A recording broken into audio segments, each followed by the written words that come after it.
All right, it is time for some more debate, film versus analytics. Each day we are breaking down a new rookie based on the Dynasty ADP, battling them out film versus analytics. I am your host, Brett Whitefield, the film expert here at fantasypoints.com. I will be joined by Scott Barrett, the analytics beast of the East and the CEO of Fantasy Points. If you're interested by the things you hear today, be sure to check out my 2024 prospect guide over at Fantasy Points. Also, Scott Barrett is dropping his rookie model articles where he's breaking down each prospect by the numbers. You can't miss either of these. Check it out. Today, we are talking about Georgia wide receiver Ladd McConkey. Let's get after it. I think I nailed the intro for the first time, Scott. What do you think? You did great, Brett. I'm First really time in proud of 12, you. 13 episodes. We finally got there. Anyways. I'm just glad it's not me. Yeah, well, whatever. So we're talking Ladd McConkey today. This is a cool one, Scott, because we actually just watched him Mhm. last night, late in the night hours. We grinded the tape. Obviously, I had watched him before. You didn't have exposure to him yet, so we went, did a call. I enjoy those times with you, and I think maybe I don't want to speak for you, but what you saw on film you liked a lot better than what your model's telling you. But I'll No, let you. and No. yeah, so I like McConkey. What I ended up writing up was, like, I feel like I could just as compellingly argue that this is a bad analytics profile as it is a good one, but, like, more than anything, it just felt incomplete. Hmm. But I ended up liking him. I liked him a lot. I think the big three wide receivers, all guaranteed wide receiver ones, all better than any wide receiver to come out over the last two draft classes.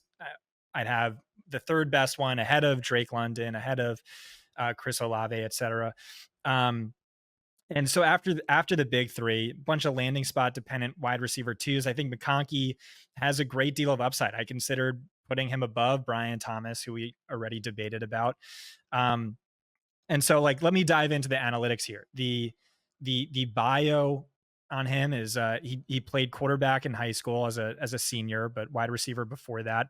As a freshman, he averaged 2.71 yards per route run. That was the best of any age 19 wide receiver in this class. Remember from our Brian Thomas section, there's an arbitrary threshold needed to be cleared in order to get into that round one or two conversation. So, bare minimum 2 yards per out run across the career, three, is elite. But as a freshman, 2.71, sophomore, 2.16, despite playing through knee tendonitis the entire season. As a junior, again, dealt with multiple injuries, minus games on a pitch count. He averaged 92.3 yards per game, an absurd 4.45 yards per route run. Even with games on a pitch count, 3.26 yards per route run. That ranked fourth best in the class behind Malik Neighbors, Marvin Harrison Jr., and Troy Franklin. And so it's, on one hand, like, this is awesome, like, insanely good per route efficiency metrics, insanely good per target efficiency metrics. He dominated one of my favorite stats, depth adjusted yards per target over expectation. But then on the other hand, McConkey only has two 100-yard games in his entire collegiate career. One of those games, Bowers missed. The stat I was mentioning about last year, a lot of that came with Bowers leaving games early or on a pitch count or not playing at all. And then, yeah, he had multiple injuries. And so it's like, do you want to give him the benefit of the doubt? Maybe these numbers would be even higher. Like I said, maybe an experience for the position. Um, Certainly tougher than average level of target competition. But again, like, Bowers just crushed him so thoroughly. It's like, if Bowers were a wide receiver prospect, we would want to be taking him multiple tiers ahead of McConkey. Although it's kind of the same concern with Brian Thomas versus Malik Neighbors.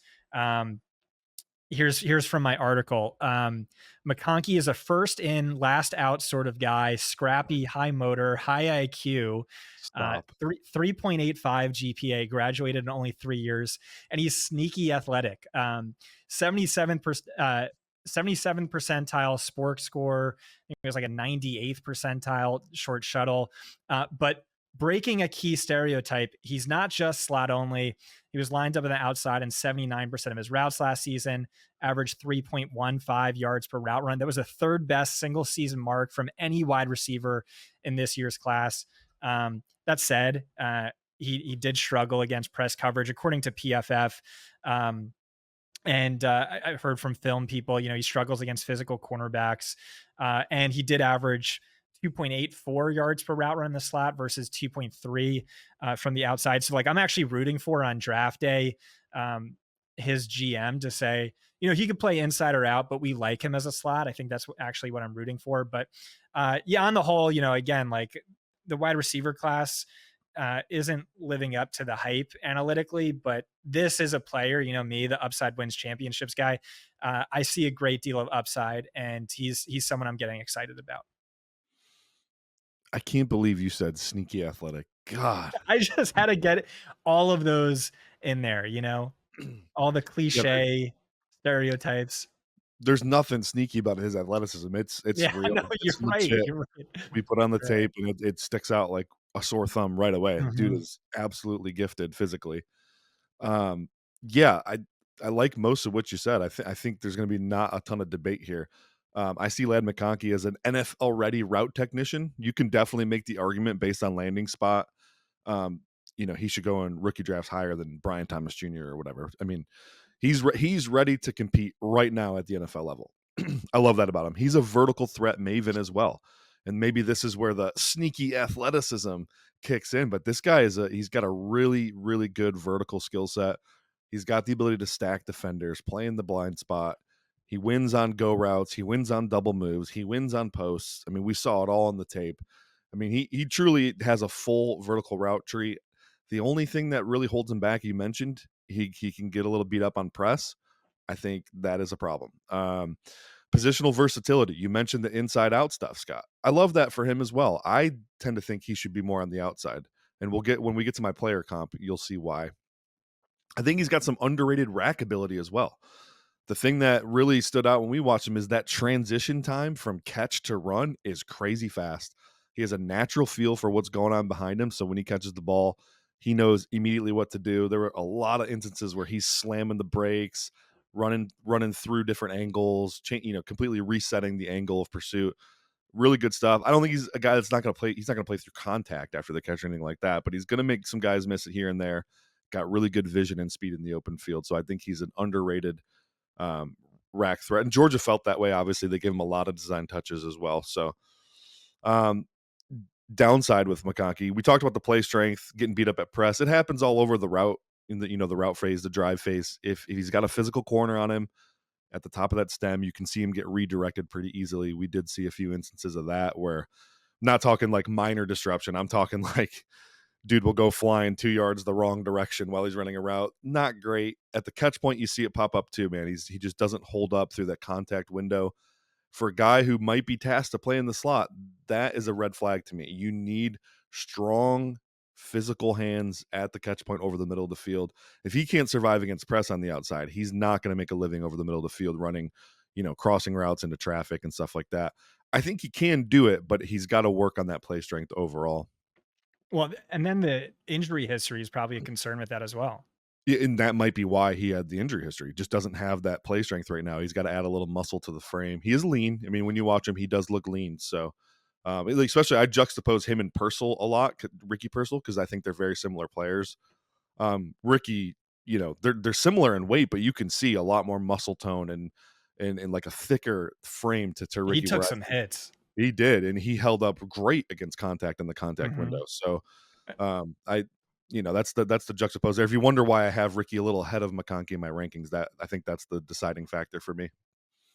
Yeah, so let's circle back on one thing. So I heard Steve Palazzolo say about McConkey, based on the film, if a cornerback doesn't get their hands on him, uh, he is like the best wide receiver in this class. I'm paraphrasing poorly, but it's like elite separator. Like you're just getting beat one on one.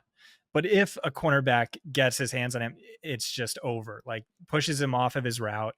And like why this is concerning to me is like I've heard this red flag about so many of my guys, my wide receivers. This is like said the same thing about Marvin Mims. They said this about Elijah Moore. They said this about so like all and so I'm just it's not something that shows up in the analytics, but now it's a concern for me where it's like it could just be one of those things where you can get by in college football, but then at the NFL, cornerbacks are bigger, more physical. Press coverage is a lot more common. It could just be, like almost a death knell stat, but it's not something that I have any access to in the publicly available Yeah. data set. So I don't know. Any thoughts on that with McConkey? Yeah, I mean, going back to your point about this happens with guys you like, it's because you are very impressed by separation, obviously, Hmm. like big time separation. And when you got like a guy like McConkey who has the ankle and hip flexibility he does, and then he's got like some really fancy release. He's got like this burst crossover release where his hands and his shoulders are connected to his feet and almost looks like a puppet controlling him, where he just completely dekes out a corner and without getting touched. That when you watch guys like that, it's super impressive, easy to fall in love with. But so I think maybe you have a type, and that type works a lot in the NFL. Stephon Diggs, Amon-Ra St. Brown, Justin Jefferson, Puka, yeah, they all do that too. They just also happen to be physical monsters as well. And I think for McConkey to take that next level, yeah, take that next step. Sorry. I do think he's going to have to work on playing through contact because corners will get their hands on him. They'll see it in the tape right away. And an NFL defensive coordinator is going to say, I don't care how many flags you get this game. Put your hands on this dude. He is not going to beat us with separation and route running. Get your hands on him, make him mad, get him irritated. They'll make his day really long. So that's going to be a learning curve for him. Yeah, Jerry Judy and another one of those misses, by the way. But yeah, so I Whoa, think whoa, whoa, whoa. Hold on. Do not slander my man Jerry Judy like that. I think he has the third highest historical grade in my system. He just got paid, my brother. They don't think he's a bust. The Cleveland Browns think this dude is the second coming. Like, yeah, we can't label him a bust yet. He was in a terrible situation. Jerry Judy is the man. He's always open, 7-Eleven. we'll we'll have to circle back on that one in a year or two. But yeah, I think mostly we're very aligned. 201 for Ladd McConkey, like I love that. I'd consider I'm not going to have him that high in my rankings, but I'd seriously consider taking him over Brian Thomas or taking him as early as the 109. Like, in fact, that's probably what I'm going to do. I think depending on landing spot, that could make sense. Like, if McConkey lands with the Chiefs, Well, I especially mean, with if everything going anyone on with lands with the the Bush, Chiefs, right. Well, true, but McConkey is just extra special for that system, I feel like. But do you wanna hear my comp for McConkey? I think this might even make you happier okay. for once. Mm, Usually the doom and gloom guy with the comps apparently, but, my comp is Chris Olave with a little more rack upside. mm. When Chris Olave was coming out, he had that vertical prowess, that ability to separate on just about any route, really good release package, but he wasn't physical at all. And in fact, he got rerouted in the stem all the time. Play strength was garbage, wasn't good in the contact window, did nothing after the catch, couldn't play through contact there either. And he's working out pretty good. I think he's added a little bit to his frame, but the Saints have done a good job using him correctly. And I think, McConkey ends up with a good coaching staff like the Saints. He could have a very similar fate. Yeah, I like that one. I just think mine is better. I'm torn between a few for McConkey. It would be Julian Edelman or Wes Welker or Cooper Cup or I knew Jordy it was coming. Nelson I or freaking Braxton knew it. or Phil McConkey, no relation. No, I'm just kidding. Mine would be Emmanuel Sanders, like athletic clones. And I just see the way he plays the game very similarly to Sanders, a great PPR cheat code for fantasy in his prime, playing with Peyton Manning, great at separation. Maybe not the most physical wide receiver either, especially for that era was a little skinny, a little small, Um, I'm played inside pretty and sure out. I'm pretty sure I comped Chris Olave to Emmanuel Sanders. I'm actively searching my Twitter receipts to find it, but I'm pretty sure I did. That would be wild though if I did. Oh man, we'll have to address that at a different time, but I'm pretty sure I comped Chris Olave to Emmanuel Sanders. So that would make all the sense in the world to me. Love it. Love it. All right, tie a bow on this. So what is he, the ADP 13 right now, Scott? So it's 201? Yeah. Okay, I sounds like you're more than comfortable sitting at 201 and just taking Ladd McConkey. Yeah, I mean, I've taken him 109 in a league, or at least I like came really close and I traded out something like that.